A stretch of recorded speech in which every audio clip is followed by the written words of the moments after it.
po. Welcome po sa aming farm, sa Almias Farmville, dito po sa Anilaw. Welcome po sa aming farm, sa Almias Farmville, dito po sa Barangay Anilaw, Bungabong Oriental, Mindoro. So, itong aming farm po, dati, ang palaya lang po ang aming ang aking, kumbaga hindi naman po expert, kumbaga yun po yung aking unang tanim, buhat nung ako ay tumigil mag-OFW. So, ang aming pag-aampalaya po ay nag-start kami noong 2018. Yun po yung huling, kumbaga huling ko, no, okay, tumigil na mag-ibang bansa. So, ito po yung aking unang-unang, kumbaga sa mga itong aking unang ang tawag doon, nagamay sa paggugulay ang ampalaya. So, tara pasokin po natin kung gaano kaganda ang aming ampalaya.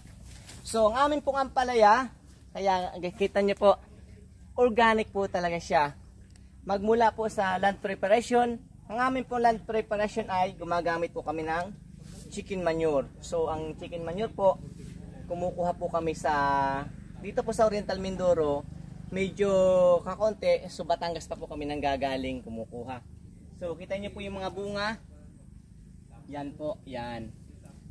Talagang napakaano po. So, ang ini-spray din po namin dito ay organic po. So, hindi po kami masyadong gumagamit ng mga yung mga commercial na gamot, like yung mga chemical. Ang aming ginagamit po dito ay organic din, like ang amo. So, yun po. Tapos, itong aming area po na ito ay may lawak na, dati po ito ay 0.6 lang po. Itong aming 0.6 lang po. So, ngayon ay medyo, kumbaga sabi nga ng aking mamimili, magpalaki ako ng aking gulayan kasi medyo nabibitin sila. So nag-extend po ako ng aking ampalayahan. May ampalayahan din po kami doon sa kabilang parsela ng aming lupa. So yun po, medyo may kalakihan po. Nasa 3,000 puno po ngayon ang aming tinatanim doon. So ito lang po ang amin dito sa aming backyard. Ito po ay nasa 400 puno lang. So masarap po ang maggulay, lalo po yan, may mga katulad na pumunta po dito sa amin. Ang hindi po namin malilimutan sa aming paggugulay ay pinuntahan kami ng taga La Trinidad Benguet, ang LGU po ng La Trinidad Benguet, nakilala po sa mga gulay. So siguro magwa 1 year na po eksakto na sila ay pumunta dito, namasyal po sila. So hindi nila nakala na yung time na yun ay may mga tanim po kami dito na papaya at saka po ang sili na bell pepper. So sila po yung kilala sa pagdating sa sili. So nagulat sila, may mga tanim kami dito ng bell pepper na nabubuhay din pala. So in-explain ko po sa kanila kung paano buhay. Ang sekreto po talaga doon ay ang organic lang. So organic, talagang napakaganda po. Hindi nasisira ang lupa ng basta-basta. So ganun lang po, dire-diretso lang po kami ngayon. Hindi kami na tumitigil magulay. Yun lang po. At talagang maraming salamat po. Yun lang. Operasyon po namin, ang pag-umpisa po ng aming hindi lang po sa pag-ampalaya, sa aking paggugulay. Ang land prep po talaga namin, mag-uumpisa po. Talagang ako ay, kumbaga ay hindi na po 100% talaga na organic. More on organic.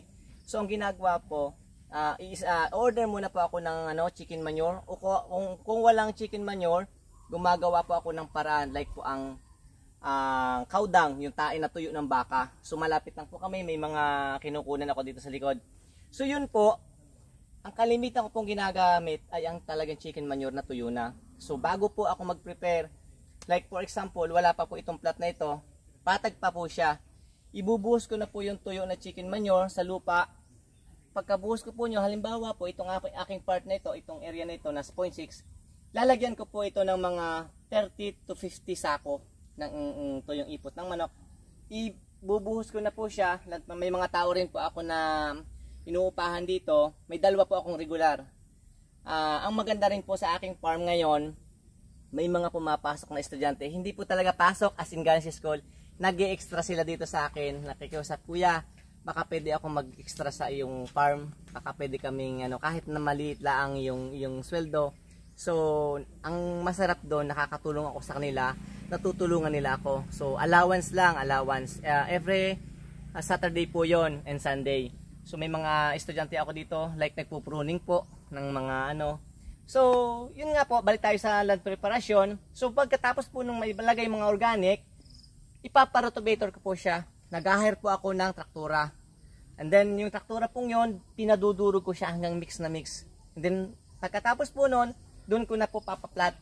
And then after po ng plat, naglalatag po tayo ng mulching. Ito po ang tinatawag nating mulching. Ang purpose po nitong mulching na ito, plastic mulch, para hindi po siya tubuan ng damo. So nakikita nyo po, napakalinis. Kung tubuan mo pa siya ng damo, dito lang po sa gilid, ano? So yun po, ayan, ang amin naman pong pagtatanim ng aming punla. So ako po ay bumibili ng seeds. Tapos ako na rin po nagpupunla kasi may organic po ako diyan na vermicast. So may ano po ako, may sarili ako na material sa aking pagpupunla. May mga seeds na, may mga ano po ako diyan, vermicast. Basta kompleto po ako. Then after po noon, at kami ay nakapunla na ako, mga 2 to 3 weeks po, pwede siyang i-transplant sa mga butas. So, yan po, nakikita niyo po. And then, katapos po nun, lalagay tayo ng twine. Nakikita niyo po ito. Yung twine po yan, siya po ang mag-guide pataas. Yan. Yan po ay i-guide. Itong twine ito, siya po ang umano sa taas. So, yun na, nakaakyat na po ang ating ampalaya sa taas, ano? Andiyan na po ang pinakang masarap. Siyempre, ang pag-harvest. Kailangan mapabunga natin ng maganda. Ang ampalaya po ay hindi bumababa sa 300 per bundle. So, pag ang ampalaya po natin ay napabunga natin ng maganda, so ha-harvest din po tayo siyempre ng maganda-ganda. Ito, nakikita nyo po, napakaganda ngayon ng aming bunga ng aming ampalaya kasi po, inaalagaan talaga namin, binibigay namin yung pangangailangan na like ang paglalagay ng hindi po kami naglalagay ng abono. Ang nilalagay po namin dito ay organic din. Yung tuyong ipot ng manok. At tapos po ang vermicast. Pinagsasama ko rin po yung bigay sa akin ng government, ng bungabong ng LGU, ang Pedmoco. Napakaganda po. Tapos ang pang-spray po namin dito, yung gumagamit kami ng fertilizer, yung amo. So yun po ang nag-aano ng aming ampalaya. So siyempre naman po pagdating sa market, ito na po. Gantong kalaki po. At maganda ang bunga, nakikita nyo po. Napapa 10 bundles namin ito sa isang harvestan po namin. Na-harvest po kami sa 1 week ng 2 times. Tapos yung amin pong mamimili, ang kagandahan po nito, sila na po ang pumupunta dito. So hindi na po kami namumroblema na kami maglako o magdala sa ibang mga bayan. Ang kagandahan lang po talaga, kaya sila pumupunta dito sa amin, nakikita nila na quality ang aming ampalaya. Kahit sino pong siguro ng mga customer na nakatikim na ng aming ampalaya, bumabalik at bumabalik po sila dito sa amin para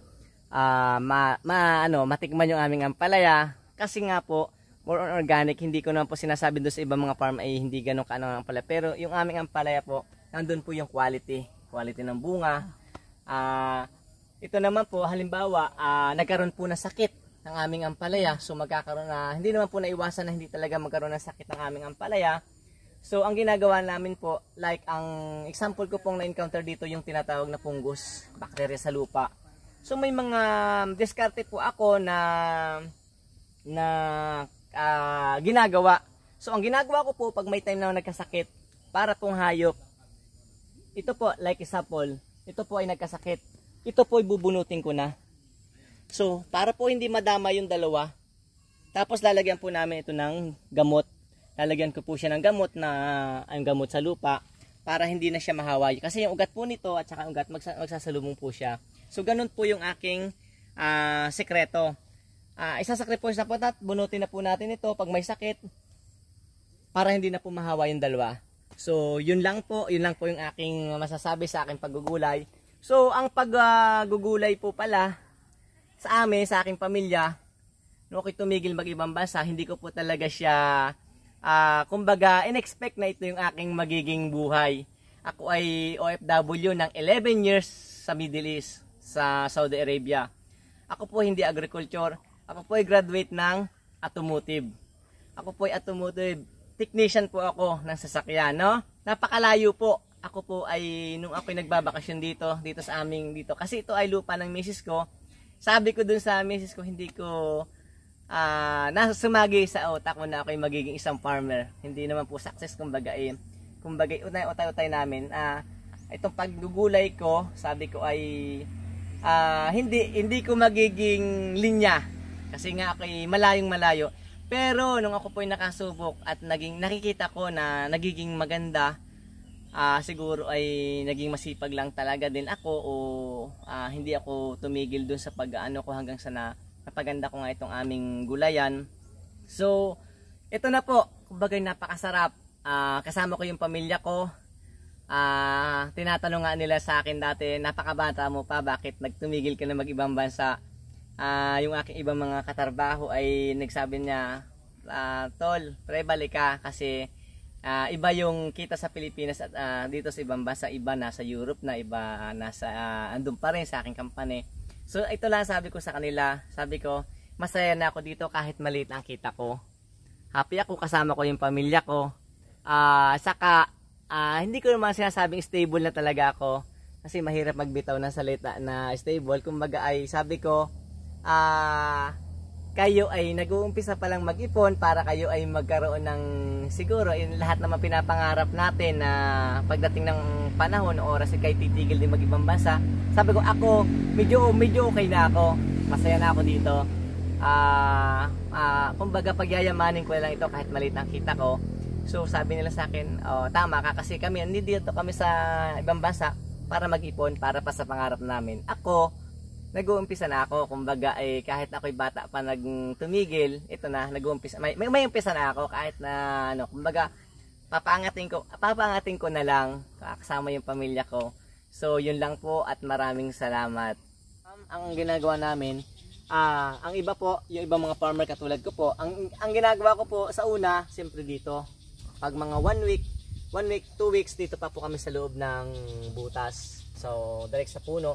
Pero pag gantong ganun na po namumunga na, ang ginagawa po namin dito po sa kanal. Yan po ang purpose ng kanal. Nakikita niyo po yung tubig na yan. Diyan po namin pinadadalo yung tubig. Kasi ang purpose po niyan, itong ating mga ampalaya na ito, ang ugat po niyan palabas na. Out na siya ng plastic. Humahanap na ng pagkain. So, nakikita niyo po.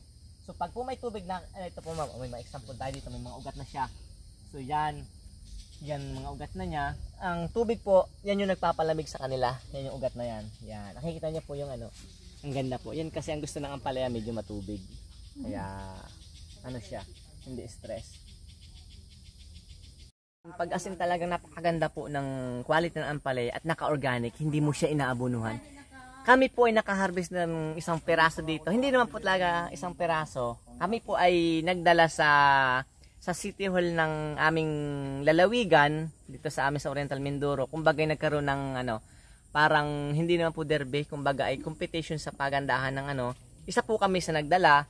So yung isang piraso po na ibibenta namin ng 50 pesos. Isang piraso po yon. Ang isang piraso po kinilo po namin ay kulang-kulang ng 1 kilo. So yun doon pa lang po napapaano namin yung aming ampalaya.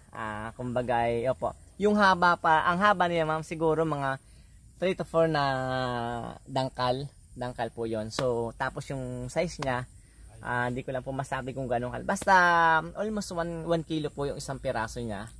Opo, talagang yun ang aming Siyempre sa paggugulay po, hindi natin laging sinasabi natin na kahit mataas ang presyo, sinasabi natin tama tayo lagi sa tanim natin. Pero nung dumating po ang time na nung may nagkaroon ng pandemic, doon po talaga kami, kumbaga hindi naman nalungkot, kumbaga talagang as in sabi namin parang tumigil yung mundo na sabi namin. Ang time na yun kami ma'am, yung itong aming gulayan, may rami kaming tanim. Ang problema namin, paano namin ibibenta? Kasi bawal sa ibang bayan kami pumunta, kailangan ng papel. So ang ginawa namin talaga, gumawa kami ng paraan. Yung iba nga po na hindi namin naibibenta. Naibibenta namin ng mura, pero yung iba po ma'am, ang ginagawa, nausa po yung pantry. So nagpantry kami ma'am. Ang ginawa namin kasi yung ibang mga tao dito talagang halos natigil din po talaga sa hanap buhay, hanggang doon lang sila. Ay kami maswerte ma'am kasi may bakod ng aming yan dito, nakakapagtanim kami kahit paano. So ang ginagawa namin, bawal talagang ang tao, ang nilalagay namin yung aming mga gulay doon sa labas ng gate. So nilalagay na lang namin na libre. So kumukuha lang sila, as in sabi ko sige libre yan. Kahit po hanggang ngayon tapos ng pandemic, yun po ang aming nakaugalian. May mga reject po kami. Totally okay pa naman po, nasasabi lang reject, pero paglulutuin, pinamimigay po namin talaga. Kumbaga kaysa itapon, kaysa ipakain lang sa mga baboy, So pinapupunta po namin sila dito. Sabi namin sige libre yan. Merong nahihiya. Sabi sige na, masanay na, hanggang nasasanay na nga yung mga tao na may ready kayo. Sige okay lang po.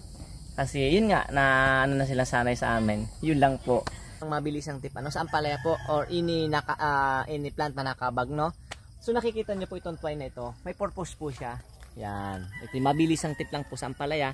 So ito po yung naka ribbon o nakalaso. So pag ang atin pong ampalaya ay mga 1 week po. So 1 week to 2 week po, siguro hanggang dito pa lang siya. Hindi pa siya nakasampa. Pero pag nakasampa na po, useless na po ito. Wala na. Ang ginawa ko po nung ako ay time na alam ko na may bagyo na paparating. So ang aking ampalaya po noon ay 1 week pa lang siya nakatanim, nakakabang. Hanggang dito po. Hanggang dito pa lang po yung aking ampalaya. Alam ko na may paparating na bagyo, talagang sentro po dito sa amin. Ang ginawa ko po, itong ribbon na ito, hihilahin lang po yan. So mabilis lang po siya. Medyo naparami nga po. Yan, ito po babagsak siya. Nakikita niyo po, babagsak po siya. Ito po hindi na lang siya babagsak kasi nakasampa na sa taas. No? Ito po ang maganda example. Ito ma'am. Yan. Ito po yung pinakang maliit naming ampalaya. So pag may mga bagyo po at iiwasan natin na masira ang ating tanim, like sa mga nakabag po, hihilahin mo lang itong ribbon na to. Mabilisan. So babagsak po siya. Kahit anong lakas po ng hangin, nakikita niyo po yan. Safe po siya sa hangin. Yan po yung purpose ng aking ng aking twine na naka-ribbon. Kaya sabi ko pag ako yung papatalo sa mga tao, huwag ilalak. In case of emergency, malakas ang hangin, pwede po. Ayan, nakita niyo po. So pagkatapos po ng bagyo at maganda ng panahon, angat lang po natin. Alam niyo po kung bakit. At pag tayo naka-plastic mulch at sumikat na pong araw, sunog po ang ating ampalaya. Kasi sa sobrang init nito. So kailangan, nandun po talaga yung sipag at saka tiyaga. So i-ribbon ulit po natin yan. Nagawa ko na po siya 2022 nung dumaan po dito yung bagyo. Hindi ko lang po anong pangalan. Yun po ginawa. So yun po. Hello. So ito naman po yung aming isan. So nakita nyo kanina yung may bunga na. So ang ginagawa ko po, hindi ko po pinagsasabay-sabay ang aking tanim. So napapansin nyo po may bunga na. Tapos ito naman po ngayon yung aking pasunod para hindi po ako nawawala ng ampalaya. Kasi yung aking mga buyer, pag ako'y nawala na yun, so wala na, tigil. So ang ginawa ko po, medyo matagal-tagal na tayo sa larangan ng pag-ampalaya. Ang ginawa ko ito, kita nyo po, may pasunod agad ako. So pag natapos po yun, ito na po ang pasunod ko. Nakikita nyo po, ayan. Hindi po tayo mawawala ng ampalaya. Ayan, may mga buko na rin po siya. Yan. Yan po. Ito ay organic rin po siya. Lahat po kami naka-organic po. Nakita nyo po, Yan. So halos magkakasabay pa nga po sila ng bunga. Ang pagitan po nila 1 month. So nakita nyo po mga unang bunga, napakagaganda. Kita nyo po, wala kang makikita dyan ng spray na chemical. Yung iba po kasing mga ampalaya, yung mga galing sa ibang farm, nakikita nyo puro puti. Makikita nyo may mga guhit ng gamot. Ito po sa amin wala. Kung gusto nyo pong matikman na aming ampalaya, punta lang po kayo dito sa Almias Farmville. Yan, nakikita nyo po yan. Ito po, yan. Ito ma'am, ito. Yan. Ito po yung aking Yung area pong ito ay 5 taon ko na pong sinasaka. So ito lang po talaga yung start ko. So marami nagtatanong sa akin na kapwa ko farmer kasi hindi ako nalipat ng iba kong Ito pa rin at ito. Ang sekreto lang po dyan, pagkakatapos po ng tanim natin, ng harvest. So ang iba po kasi ayaw na gumastos. Ang ginagawa ko po dito, ito po ay 3 months na ang ampalaya. Pagkatapos po ito ipabubunot ko, hindi na po muna ako magtatanim. Papapahingin ko po siya ng mga 1 month. Tapos, ito po ang sekreto. Kumbaga, babayaran mo sa lupa uli yung kinain ng iyong ampalaya na pinagkakitaan muna ng una, papakainin mo siya ng organic. Bibili ka, gagastos. Hindi naman gagastos. Kumbaga, kung ano lang yung nasa paligid mo. So, may organic, like ang tuyong pupo ng baka. May piggery ka ng baboy, tuyo na tayo na piggery ng baboy at nakikita mo na sumispul na yung damo sa paligid ng iyong mga pupo ng baboy na tinanggal doon sa pagkakano. So ilagay mo yun doon sa iyong garden, mapapakinabangan ng lupa, magiging malaking benefits yun pag ikaw ay nagtanim. So yun lang, magiging matipid pa sa abono. Yun lang ang sekreto ko. Hindi mo kailangan tipirin ng iyong paghahalaman. Huwag mong sasabihin, ay, bibili na lang ako ng abono. Hindi po mas makakatipid ka kasi napakamahal po ngayon ng commercial abono. Yung pupo ng baka, lilimutin mo lang. Ang ipot ng manok, marami dito sa atin sa Oriental Mindoro. Hingin mo, tuyuin mo yung ipot ng manok, ilagay mo pag alam mong na malamig na at pwede na. So ilagay mo sa gilid ng iyong garden. Pagdating ang araw, ang ganda ng bunga ng iyong tanim. Yun lang po. Tip ko lang po sa mga kapwa ko farmer. So ang nangyayari po talaga, like itong month pong ito, napakababa po talaga ng gulay. Like po ang talong. So ang talong po sumasadsad ngayon ng 250 per bundle, so 25 kilo. So ang iba po nanghihinayang. So sabi nila mas magaling pa daw na mabulok o wag nang ipaputi kasi lugi sila sa pagpapaputi. So ang gawin natin para tayo makabawi ng puhunan, sumabay po tayo sa presyo. Wag tayo manghinayang. Basta't may bumibili ng ating product, ng ating gulay, isigip lang po, tuloy lang po. Sabi nga nila, ang paggugulayan ay para kang tumataya sa weteng. Hindi lagi kang panalo, hindi ka laging talo. So sabi ko lang po, may papayo ko lang po, tanim lang po tayo ng tanim hanggang sa tayo ay maging kumbaga hindi naman maging success, kumbaga talaga makaahon tayo. Hindi tayo pwedeng kasi namuhunan tayo nung una, so titigil ka dahil nalugi. So mali po, kailangan mo uling magtanim para makabawi ka. Kung halimbawa sa susunod na tanim mo tumawa tayo sa presyo, so doon tayo nakajakpat. Sabihin natin ay tama, kailangan hindi tayo titigil. Yun lang po. Baka explain ko lang po kung ano ito kasi hindi nga kami nag-i-spray na ang mga chemical. So ito po yung tinatawag nating super net. Ito pong super net na ito napakabango. Ito po yung tinatawag na attractant sa mga manunusok sa ampalaya. Nakikita po ibang kasi mga farmer problemado lagi sa mga ampalaya kasi bata pa lang tinutusok na ng fruit fly kung tawagin. Ito po ay nasa yan kasi ang aming area nito mapupuno like tagmangga, tagrambutan, lansunes, taglangka. Ito po yung tumutusok. So nagiging dilaw agad po yung ating ampalaya, lahat ng mga matusok nito. Kaya ang ginawa po ko po, ito ay bigay din sa akin ng aking mga co-farmer. So binigyan nila ako idea. Sabi niya, maglagay ka ng isang ganto, tapos spray mo.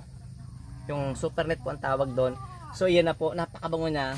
Tuwing sila ay didikit po dyan, hapon hindi na po sila makakalis. Hindi na po sila makakapunta doon sa kanyang palayan yan. Dito pa lang po, huli na sila.